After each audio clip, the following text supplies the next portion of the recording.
এই রক্ত যদি আবার এখন উল্টাপাল্টা কথা বলেন, প্রথমে তো কিছু যখন ঝাড়ু দিয়ে দিচ্ছেন এটা আপনারা তুলতেছেন, ঝাড়ু দেওয়ার আগে তো তুলেন ভাই। নামটা কি ভাইয়া?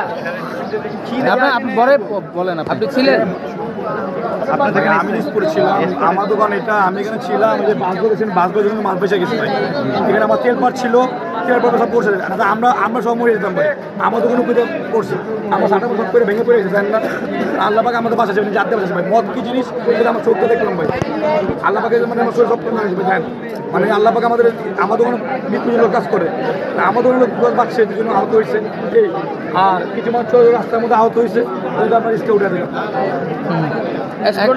স্পটে 2-3 জনকে মারা গিয়েছে। আমার চোখে তো আমি স্পটে দেখে নাই, এবং আমি উঠে দিলাম ভিডিও যেটা সামাজিক যোগাযোগ মাধ্যমে মানে সবাই দেখেছে মোটামুটি ওই ভিডিও। আমার দোকান লোকজন আমাদের কোনো পিছনে 30 জনের কাজ করে, এরা কই মানে জন্মের পড়ছে তখন আমরা কি দেখবো ভাই বলেন, আমরা এখন কেছে আমি জানলে তো আমার তোলেতেছি বাঁচতেছিলাম না ভাই। আমার তো তোমার যারা সুস্থ হইলাম আমি, তখন যারা পারলাম ওর রিস্কে উঠে দিলাম, ব্যাংকে উঠে দিলাম, তারপর কিছু যোগদান দিতে পাইনি। তাহলে আমি তো যে পাই আমার মরণ অবস্থা। নিহতের খবর পাচ্ছি এছাড়া